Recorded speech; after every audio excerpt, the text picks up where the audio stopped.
Welcome to Money Matters. I'm Emily Johnson, Certified Financial Planner and Managing Director of Polaris Capital Advisors. I'm joined today by James Wedgeworth of Charter One Realty. Thank you so much for coming. Oh, it's always a pleasure, Emily. So, I wanted to talk to you a little bit because you have, the bird's eye view of everything that's going on the island. Tell me what you're seeing, just, geographically, the different segments of the island. I mean, anecdotally, we've heard that real estate's up. Then we hear it's, back down again. Interest rates are still low. Well, lots of different factors. What are you seeing here? Okay. Tip O'Neill used to have an expression that said, all politics is local. I use that to say that all real estate is local. If you read the national press, it says the market's doing much better, and it is nationally. There are pockets doing better and pockets not doing as well. So what I have to ask myself is, how does that apply to Hilton Head in specific parts of our market? Interestingly enough, one of my partners did a study yesterday, Emily, and he said the first quarter of 2013, we sold 151 houses on Hilton Head. The first quarter of 2012, we sold 157. I said, that can't be right. I know we're doing better. I know we're doing better. He said, well, the stats say we're not. And I said, well, that's true, but you think we're doing better. But you're right. There's so many mixed signals. One day you read in the paper, it says first quarter sales up, and the next day it says, the day before it said March sales down. Right. And you go, wait a minute. Yesterday it said they were up. It depends on it's like a swinging gate, the timing point that you're looking at the market. Yeah, and one of the stats that we see on a good bit is investor confidence, and even with the improving economy, we've actually had some negative consumer confidence numbers. Does that carry over into the real estate market? We always look at consumer confidence because that affects. Here's the way it is. Let me see if I can explain this.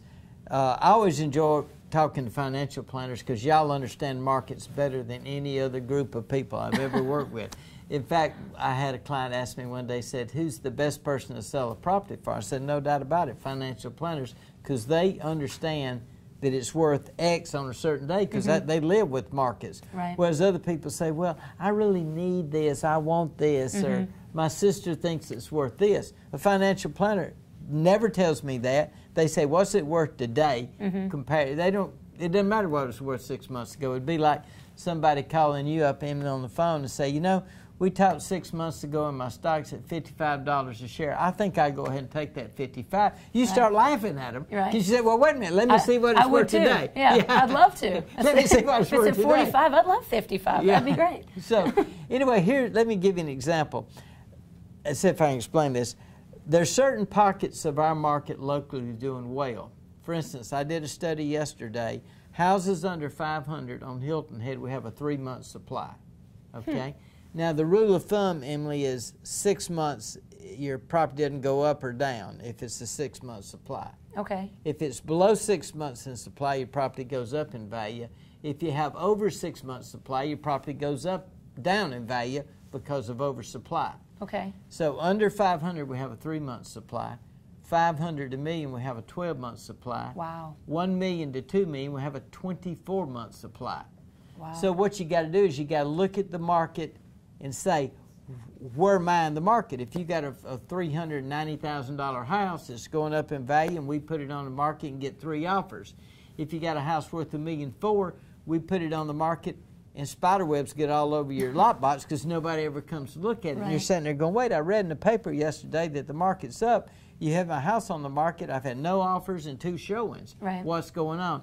It's because you're in a certain segment of the market. It would be like somebody calling you and say, well, I read in the paper that the Dow's up 10% in the last 30 days. That means I must be. I must be too. Right. And you may be 20 or you may be down 10. Right. And you say, how can that be? The overall market's up 10 and I'm down 10. Well, it's because individual stocks, some go this way, some go that way. And people really don't understand that that's the way our market works too. Let me ask you a question. It's, I guess, a math question about that calculation of supply. When you're looking at that under 500,000 demographic or area of the market, I guess, versus the higher end, and you say there's 3 months supply there, is that because there's also a lot more buyers in that segment, or do we assume the same number of buyers? I mean, when you calculate that. some people call it... Might be a dumb question. But no, it's a smart question, because some people call it the new normal. The guy that used to buy an $800,000 house is now buying a $450,000 house because he's readjusted his whole world. Right. And when the crash in the financials hit in '08, everybody adjusted what they were looking for. So we got a lot of buyers for the 450 house. We don't have as many buyers for the $1.4 million house. Well, how about the impact of just the new mortgage structures, or I shouldn't say new mortgage structures, but the stricter mortgage structures? People need 20% down now on property, 30% down, 40 second home. So does that? I would assume that. I mean, number one, it can push people into that under $500,000 category. But number two, it takes a lot of people out of the market too. It takes a lot of people out of the market because you have to have more cash and people conserve their cash. So even though the rates are really, really low, it doesn't matter how low the rates are if you can't get the mortgage. Right. And that's what we're seeing now is we're having people having a much harder time getting the mortgage because they got to put more down, they got to have cleaner credit, and they got appraisals got to match. And which never happens. Never happens. And the insurance is got to work out, which we're having troubles with that now. You know, it's a challenge every day. Well, and actually that's sort of counterintuitive when you think about that higher end, because I would assume the folks that are buying the over $1 million or the $2+ million home, they've got the cash on hand. I suppose there's a limited number of people that are in that category, or a smaller number of people that are in that category, but typically if they're buying a home like that, it's probably a second, third home. Which gets into the logistics of the market. What we're seeing nationally is the residential market is strong. You know, single-family homes in Nashville, Tennessee, Columbus, Ohio, Indianapolis, Indiana. We're seeing, unfortunately, especially for Hilton Head, the second home market is not as strong as the first home market. Sure. If you look at Myrtle Beach, Hilton Head, Amelia Island, Sarasota, Naples, West Palm Beach, those markets are a little softer than the Orlando market or the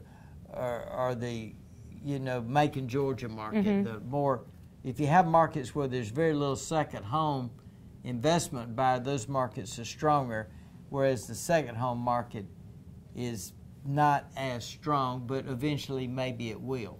Well, it's a tangent a little bit on that, but with some of the new FEMA regulations that have been announced with regards to second homeowners and what that's going to do to various insurances. That's the program for next week. I mean, we don't have 30 minutes to go into that. The problem is FEMA. We had a meeting with FEMA, and they had 600 agents show up the other day. Wow. And basically the FEMA person said, don't ask me. I don't have the answers yet either. Okay. We're still waiting on. Is that new? It doesn't kick in until 2014 anyway. Well, right? Section 214 and Section 205, Section 207 is already checked in. That's why I say that's the next That's program. Next week. Okay. And we don't have enough time for that today. All right.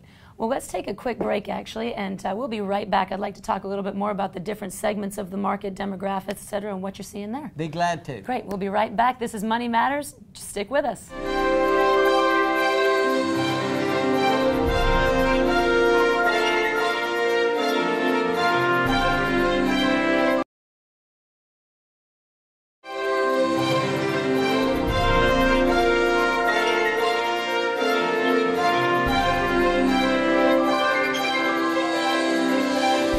Welcome back to Money Matters.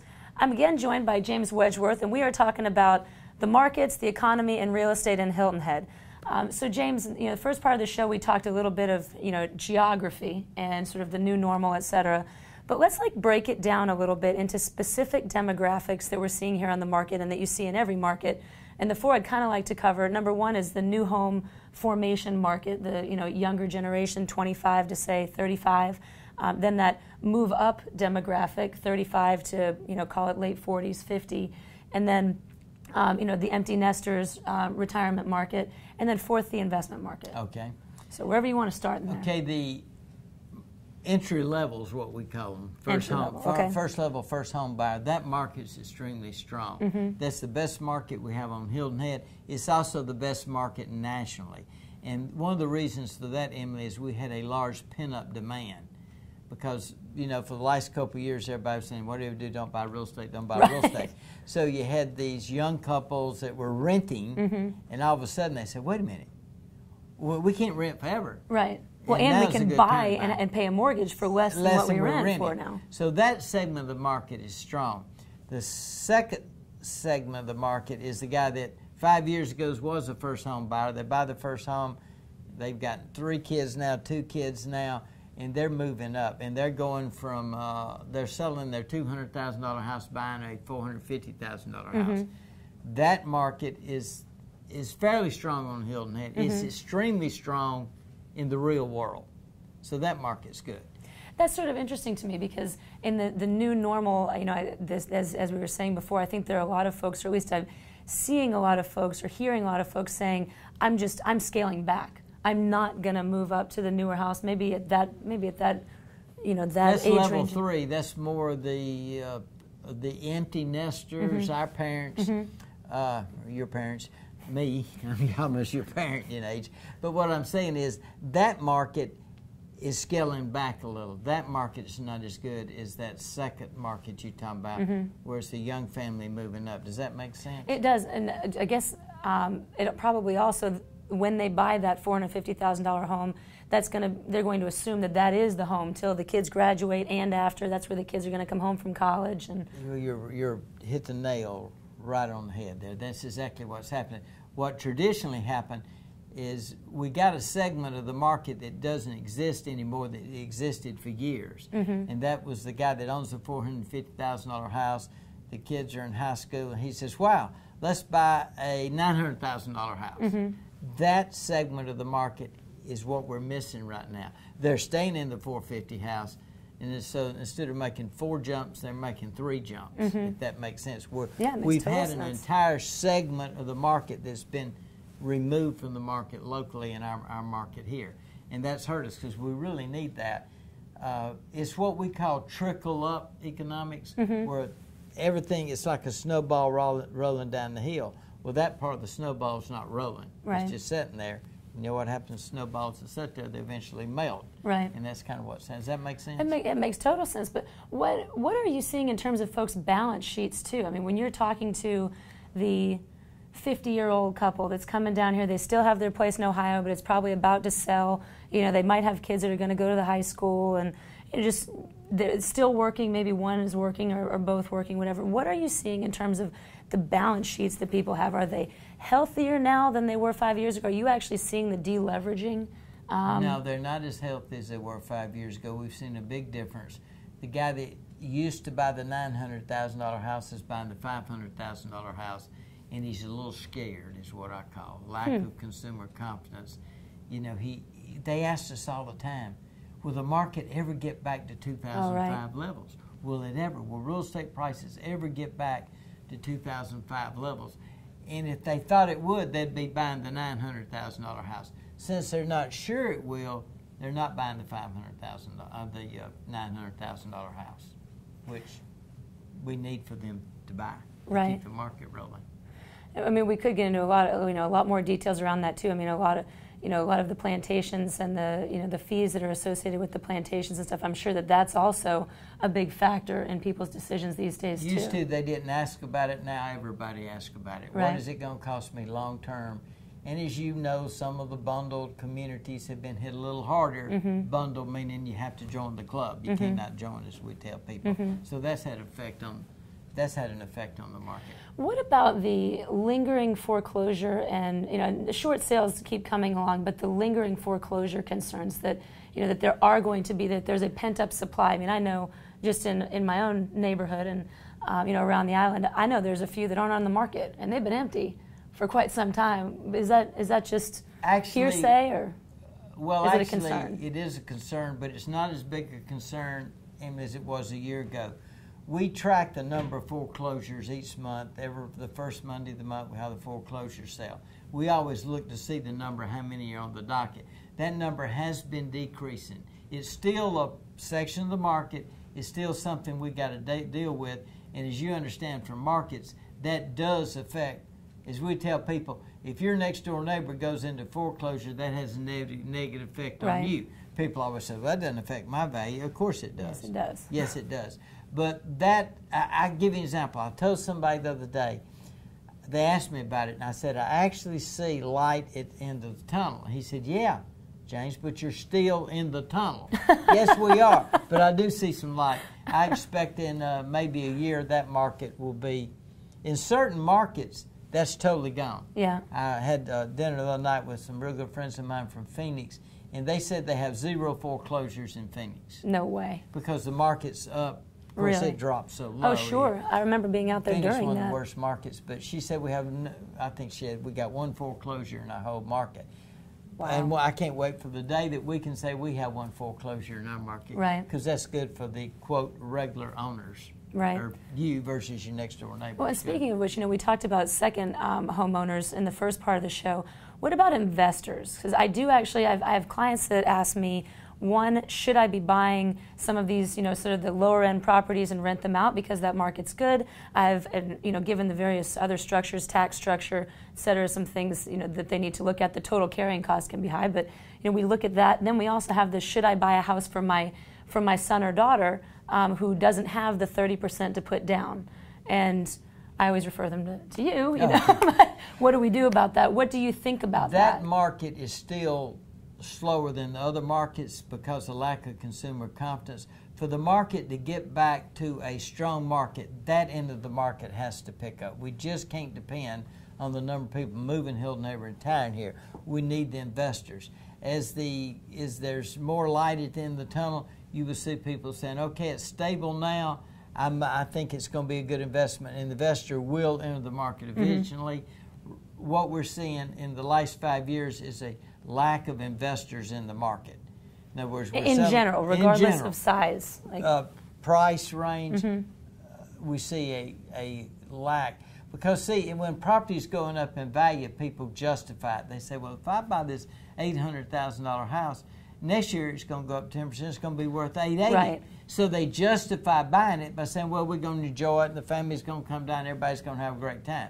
But in the back of the mind, they're thinking this is a good investment. Well, we used to have, when we do financial planning software, we have variables that are built into that, and we used to absolutely plug in 4%. Yeah. Gains of 4% every single year on your home, on your investment property, whatever. That was sort of like a conservative but normal rate to use. Now, we literally plug in 0 most of the time, unless it's a cash flow type property, because we can't make those assumptions. We have to be as conservative as we can be. And we don't want to build that idea into people's head of, this is going to be worth, and maybe that's wrong. Maybe I should be, maybe you're going to fault me on that. But prior to 2008, people would tell me, we've never had our property go down in value. It's always, that was just the assumption. Right. I've always made money in real estate. I've always made money in real estate. I'd hear that 10 times a day.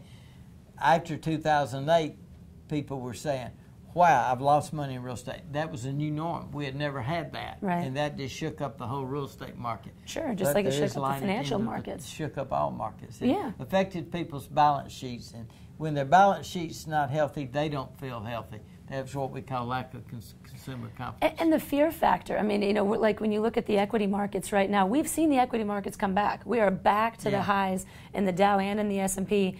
But I would still say that there are a lot of people that didn't participate in that because they sat on the sidelines because of that fear of, I can't go through this again. I don't trust it. I don't trust the market. And the peace of mind that people are looking for now, I mean, they're willing to forego a lot of opportunity, cost because they just need that peace of mind to be able to sleep at night. Yeah. Yeah. Well, I'm sure that, we've seen the market, the financial markets, the equity markets come back. So well, hopefully we're not far behind. I'm probably not. Yeah. I think it's right there. Well, thank you so much for joining me. It's always a pleasure. I really enjoy it. It's great talking with you. And I hope that you have a wonderful week. I'm sure it's going to be a busy one. Tournament. Thank all of you for joining us. This is Money Matters. Please check us out on Facebook. Send me an email. Any ideas that you have for future shows, I always welcome them. I love hearing from you. I love your questions, and I look forward to more of them. So thanks for joining us this week. We'll see you here again next week on Money Matters.